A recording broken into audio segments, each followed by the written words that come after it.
చాలా కంగ్రాట్స్. నిజంగా చూస్తే చాలా ఆనందంగా ఉంది. ఒక హీరో గారు కూడా ఈ ఫంక్షన్కి వచ్చారు. తప్పకుండా ఎలా రాకుండా ఉంటాం. మా యూత్ అందరికీ చంద్రబాబు నాయుడు లాంటి గారు ఒక ఇన్స్పిరేషన్.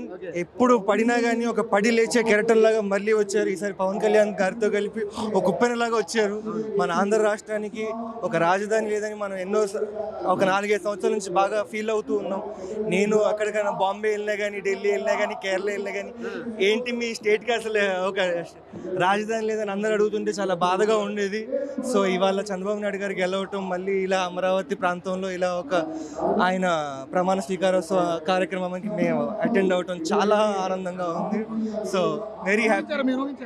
తప్పకుండా అండి. లాస్ట్ 6 months నుంచి we are expecting the TDP will sweep the elections.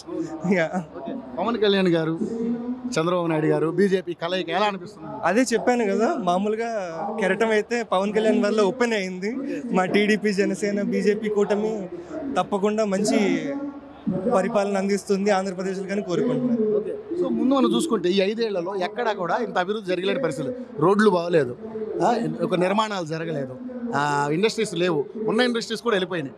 So ఇప్పుడు మరి చంద్రబాబు నాయుడు గారి పరిపాలనలో ఇవన్నీ సాధ్యమవుతాయని అనుకుంటారు? డెఫినెట్గా అండి. ఎందుకంటే నేను చిన్నప్పటి నుంచి, నేను పుట్టింది గుంటూరులో అయినా కానీ పెరిగిందంతా హైదరాబాద్లో. సో నేను జూబ్లీహిల్స్లో ఉన్నప్పుడు I saw the growth of Madhapur as a kid.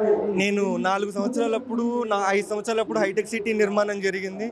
So నేను చదువుకుంటున్న నా స్కూల్ టైంలోనే హైదరాబాద్ ఎదుగుదలంతా నా కళ్ళ ముందు చూశాను.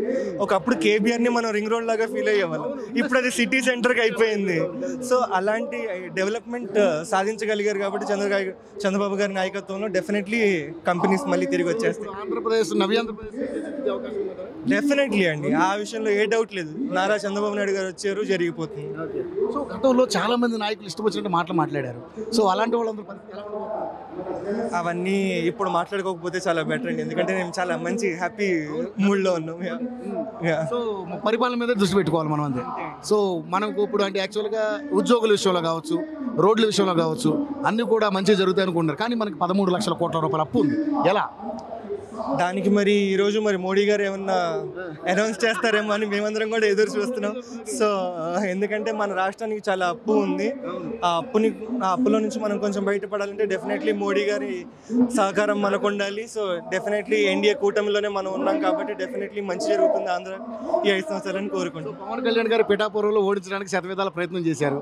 సో అది డెఫినెట్ షూర్ షాట్ అండి. లాస్ట్ టైమే ఎలా ఓడిపోయారో నేను ఇంకా జీర్ణించుకోలేకపోతున్నాము.